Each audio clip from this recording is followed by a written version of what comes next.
So we have a problem with Israel, and Israel is behaving like a rogue state, a state which doesn't accept international law, whether international humanitarian law, the Geneva Conventions, whether the obligations flowing from being a member of the United Nations, and as you know, it doesn't want UNRWA, the UN body, which has been doing tremendously good work, and all that. So Israel has been behaving like a rogue state. Well, you know the reason why. It's like this: is Israel's Prime Minister Netanyahu has committed an act of aggression against Iran. And the justification given by him is a quotation from the Bible. Now, if political leaders start quoting their holy texts and start a war, well, what will happen to the world? How far do you agree with this assessment, sir, that Israel's attack has a larger aim than what it is saying at the moment with regards to Iran's nuclear capabilities? Do you believe that Israel is aiming for a regime, or hoping rather for a regime change in Tehran? But on the whole, India has serious concerns, and India should work hard for de-escalation. But I don't think India is working hard. There's a new war in West Asia. This one is between Israel and Iran. About 48 hours back, Israel launched Operation Rising Lion. Under this, Tel Aviv said it launched preemptive strikes deep into Iran's capital city of Tehran. Israeli Prime Minister Benjamin Netanyahu said the objective of Israel's military operation is to remove the nuclear threat and ballistic missile threat from Iran. Israel claimed to have struck 100 targets and taken out top Iranian commanders and scientists. Iran, on its part, responded with drone strikes. Supreme Leader Ayatollah Ali Khamenei accused Israel of starting a war and added that Iran's response will not be half-measured. As we speak, air raid sirens were sounded in Tel Aviv and Jerusalem, sending residents into panic. Basically, tensions are only escalating by the minute between these two rivals in West Asia. World leaders have called for peace. US, on its part, says it has nothing to do with what they call Israel's unilateral action. India's Prime Minister Modi has also spoken to Israeli Prime Minister and called for dialogue. India's Foreign Minister S. Jaishankar has also spoken to his counterparts in both Iran and Israel. But why are Israel and Iran at war now? What is the context in which this is happening? What is the role that America is playing in this conflict under Donald Trump? And should India be worried about this escalation given the relation it shares with both Israel and Iran? These are some of the questions we raised with Ambassador KP Fabian, former diplomat and someone who has an unmatched understanding of the dynamics in West Asia. Hello and welcome, I'm Shubham Chauhan. Let's get started.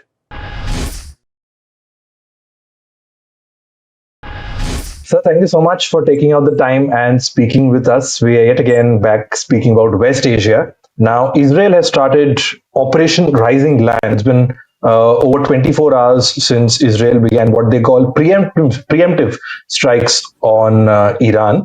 Now, as we are speaking, in fact, there are air raid sirens in Tel Aviv, Jerusalem, and Iranian missiles have made their way to Israel. Now, Netanyahu, the Israeli Prime Minister, said that more is on the way in terms of Israel's response to what Iran has been doing. And Iran's Supreme Leader has said that it was Israel which has started the war, and the Iranian nation must be guaranteed that our response will not be half measured. So we're clearly seeing an escalation in the last 30 odd hours.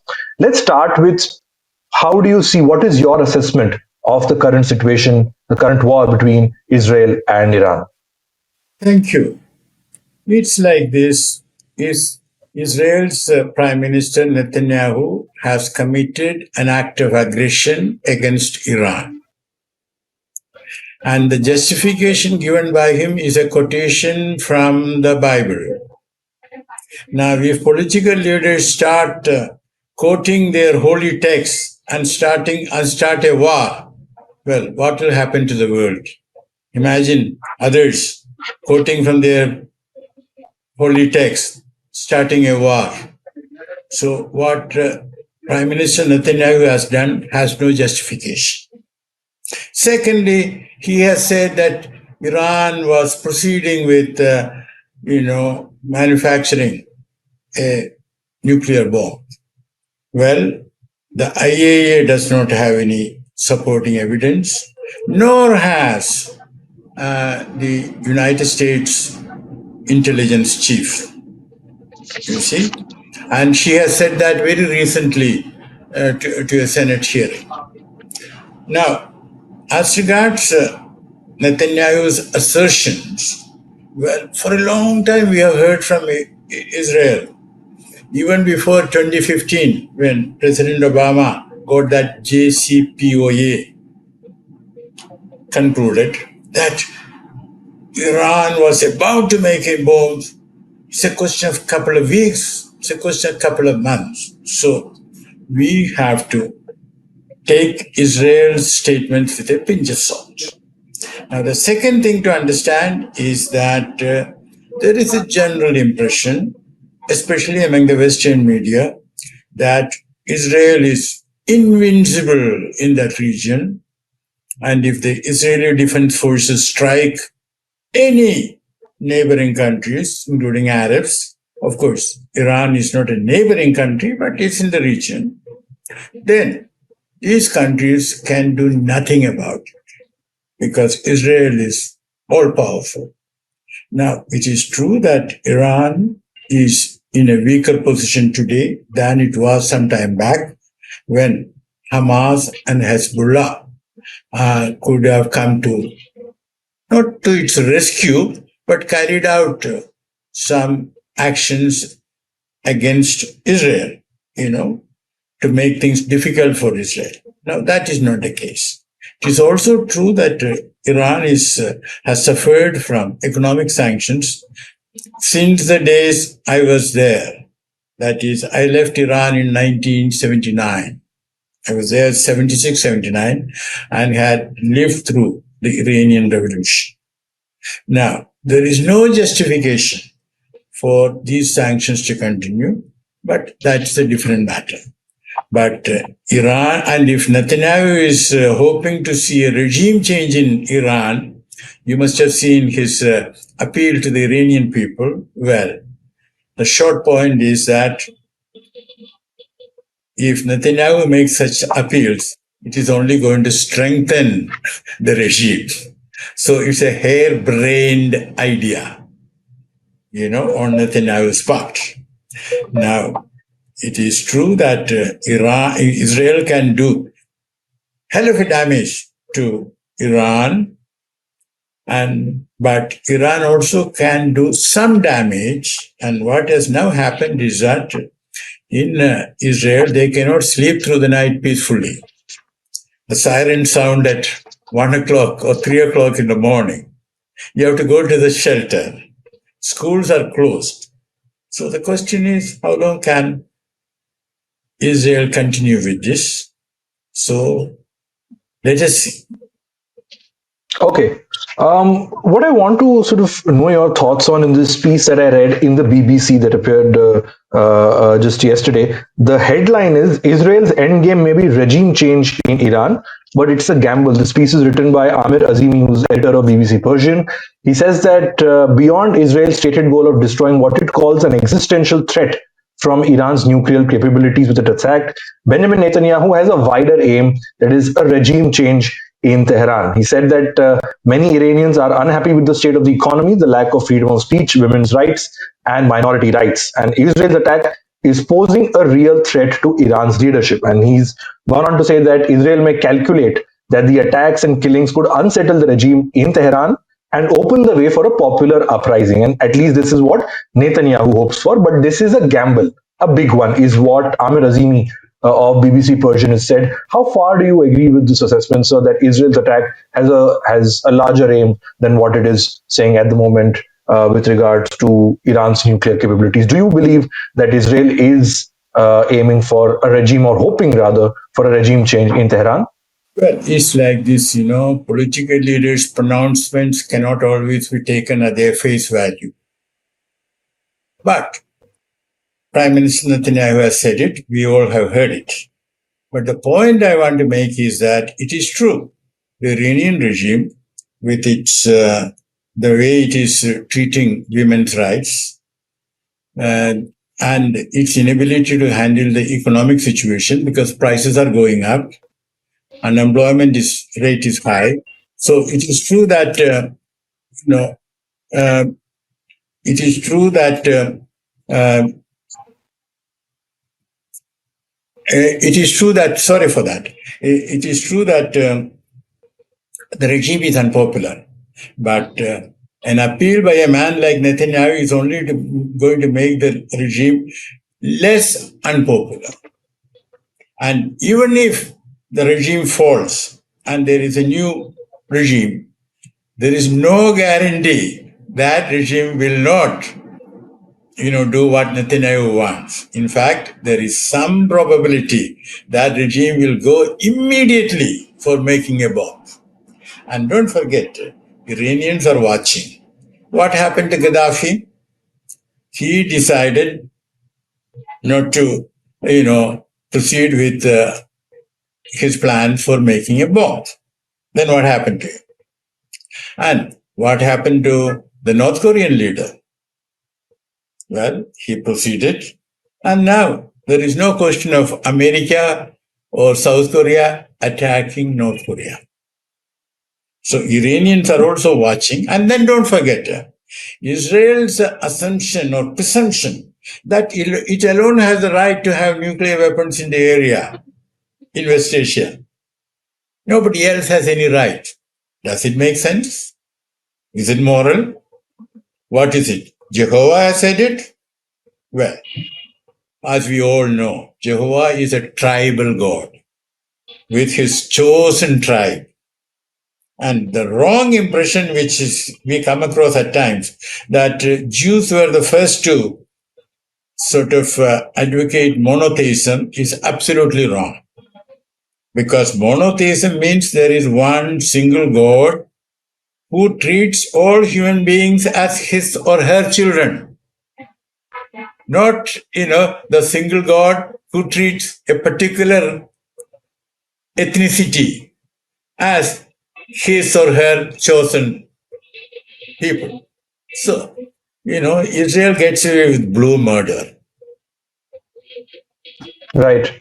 What does this conflict, we've seen what is happening between Israel and Hamas over the last couple of years, and now with what is happening between Israel and Iran, what does this mean for West Asia at large? Before I come to America's role and what it means for India, what does this conflict, Operation Rising Land, mean for West Asia's order, sir, in your opinion?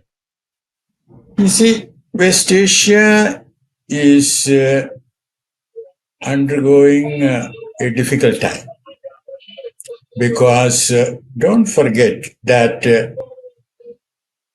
you take UAE, a country where there is economic progress. I agree there is no typical Western style democracy there, but there are freedoms and people are happy.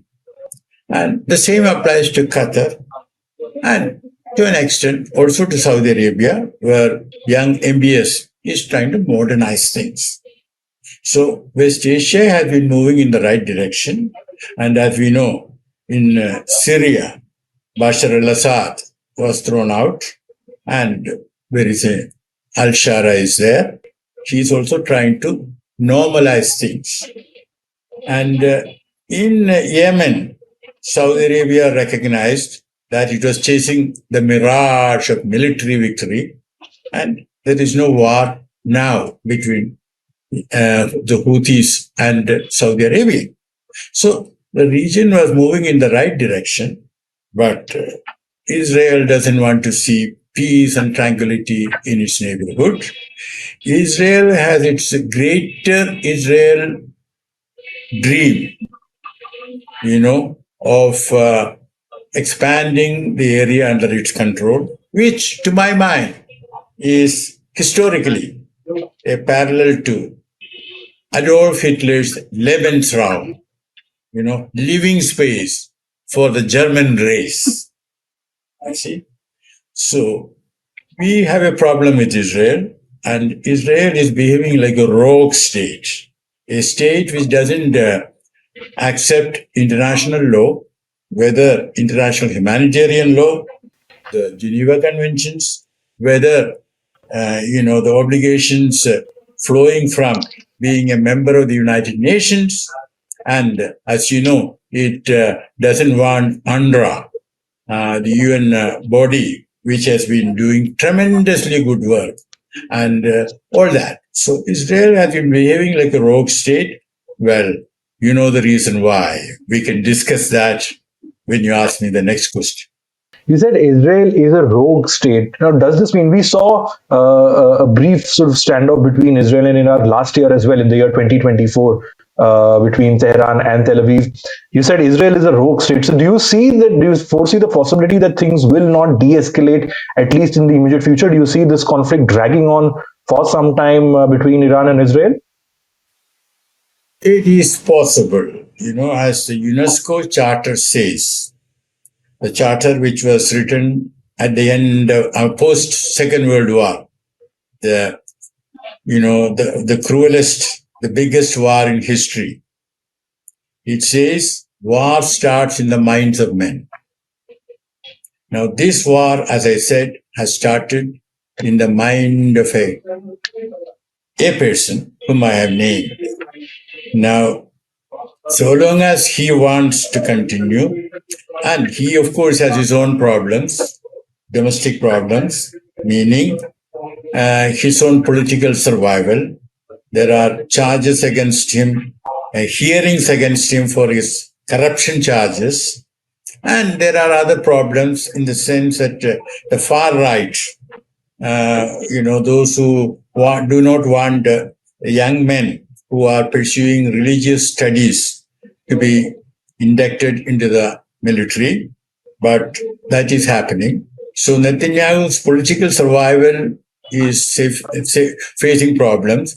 That is primarily why he started this war.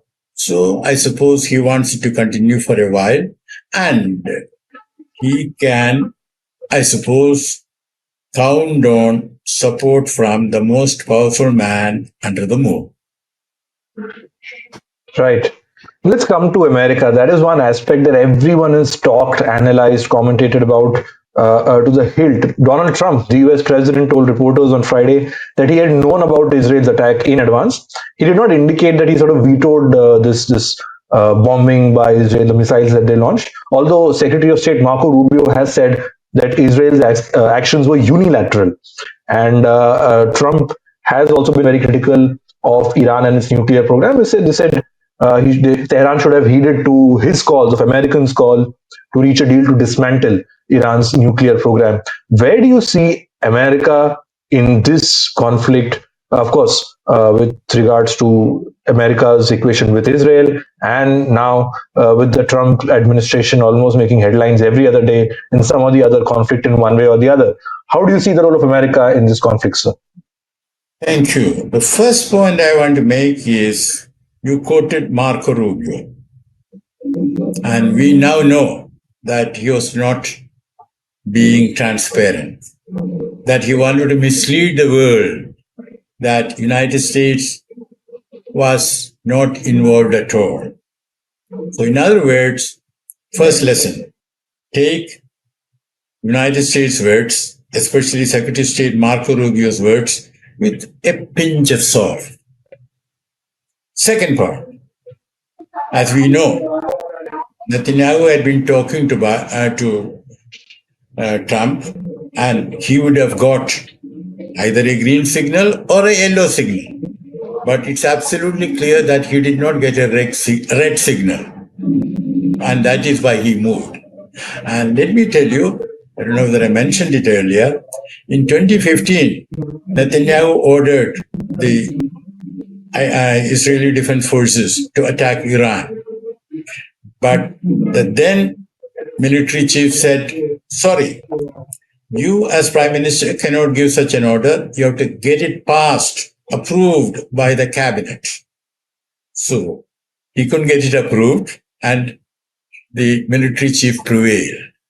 So Attacking Iran has been obsession with Netanyahu.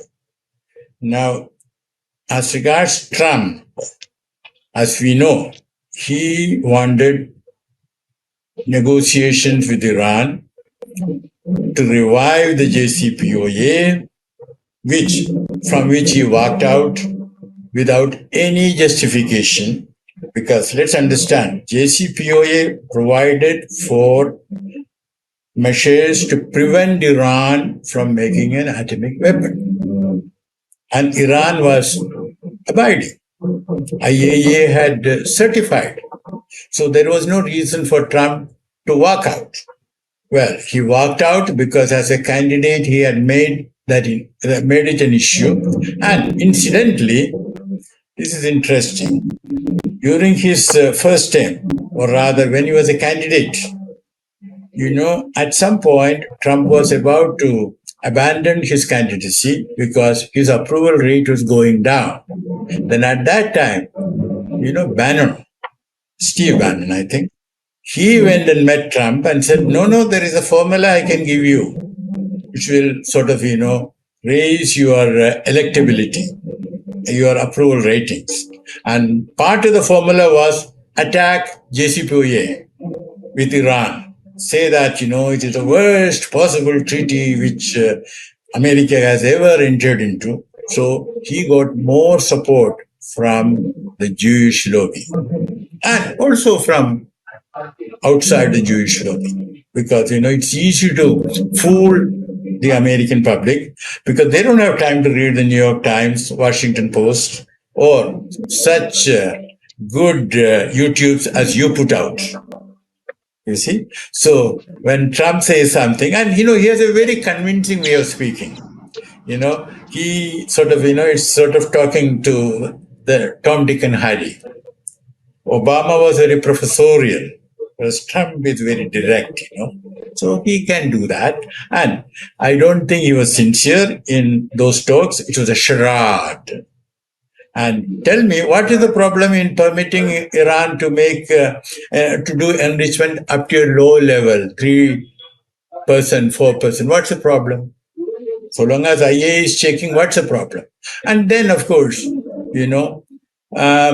again, the lifting of sanctions was not being put forward pointedly by the American side. So what Iran wanted was limited enrichment and lifting of sanctions and full inspection by the IAEA, including by some American inspectors. So Iran has been reasonable and Trump has not been reasonable and not sincere. It was sort of a game that he was playing. And if Trump believes that he is the best deal maker in the world, well, wish him well. His deal making has not succeeded in regard to Ukraine.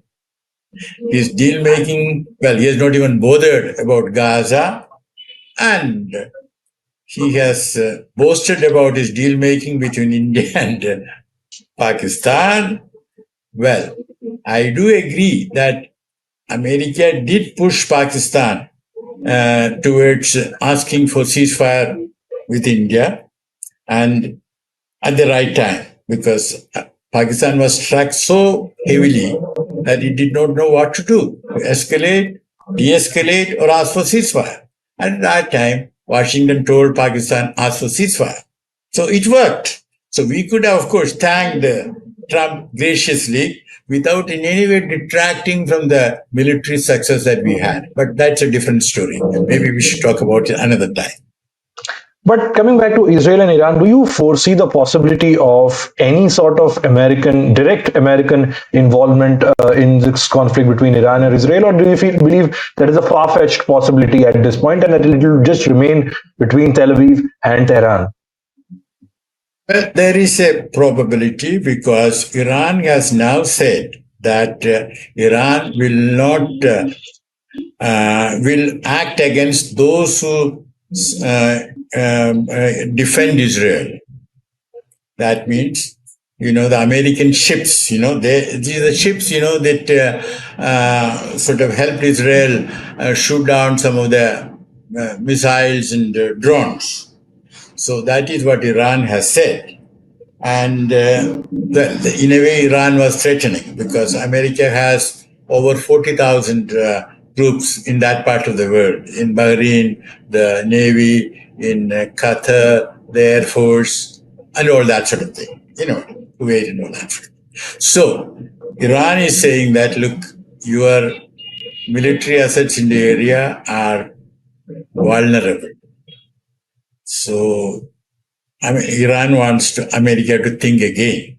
But, Trump is not a guy who will back down. But at the same time, Trump as a person does not like to have a big war. And in fact, even among the Republicans, though there is support for Israel, but some are saying, listen, this forever, endless wars, why should America bother? Let the rest of the world fight it out. Why should America be involved? So there is a probability to what you mentioned, but that probability is not very high at this point. Okay. So, in conclusion, let's come to India now, because that is also something that how New Delhi sees this conflict, given its equation with both Israel, Prime Minister Netanyahu, and Tehran. Now, Prime Minister Modi said yesterday that he got a call from Israeli Prime Minister Benjamin Netanyahu, and he's briefed him about the developments. Foreign Minister Jaishankar has also spoken to his counterparts in both Israel and Iran. What does this conflict mean for India in given the equations that India has, and should India be worried? Well, the Prime Minister, to my mind, correctly told his counterpart in Israel that, let us de-escalate and let there be peace and tranquility in the region. But whether his interlocutor will listen to it is a different matter. But I'm glad to see that the Prime Minister has spoken with clarity. Now, but let's look at the bigger picture. As you know, India abstained very recently on a motion in the General Assembly promoted by Spain, which called for an end to Israel's war in Gaza, immediate release of all the hostages held by Hamas and others, and of course, corresponding release by Israel, which has been holding thousands of Palestinians under something called administrative action. They are just picked up and not even charges are leveled against them. You know what I mean? So Israel also has been kidnapping, as Hamas did.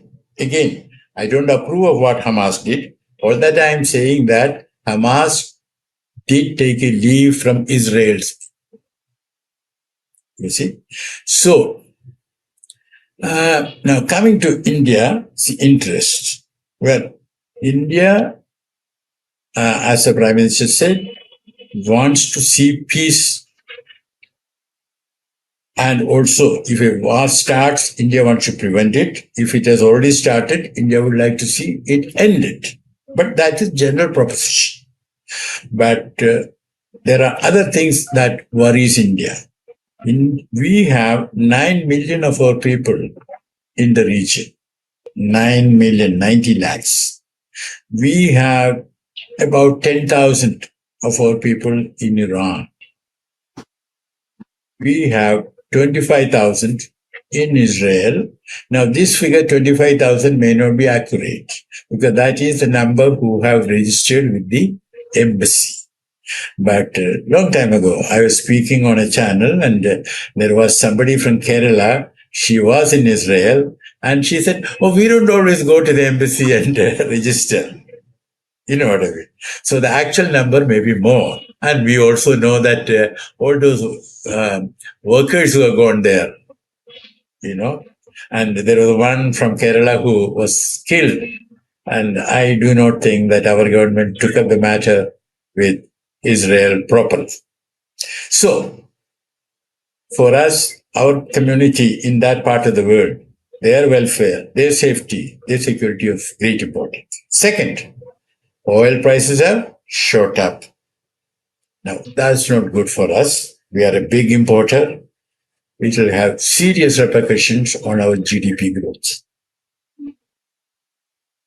and also trade, because trade happens through by sea and by air also. Now, if airspace gets closed down, well, and also shipping can be affected. If hostilities develop, then shipping also can be affected. Now, some people have raised the question: will Iran sort of, do something with the Straits of Hormuz, through which a large quantity of oil passes, some 20% or 25%, some people have said. Well, I do not expect that, because though in the past Iran had said more than once that, if it comes to that, they would close it down. But I don't expect that. But on the whole, India has serious concerns, and India should work hard for de-escalation. But I don't think India is working hard. Okay, we'll see how this conflict evolves, develops, and what it means for the world at large. So, thank you so much again for taking out the time and speaking with us. It's always a pleasure to know your thoughts and your opinion on such matters. Thank you so much, sir. It's my pleasure to talk through you to hundreds of thousands of our people in India and abroad, and not only Indians who listen to this program. Thank you. Thank you Nice so talking much. to you. Nice talking to you. Thank you.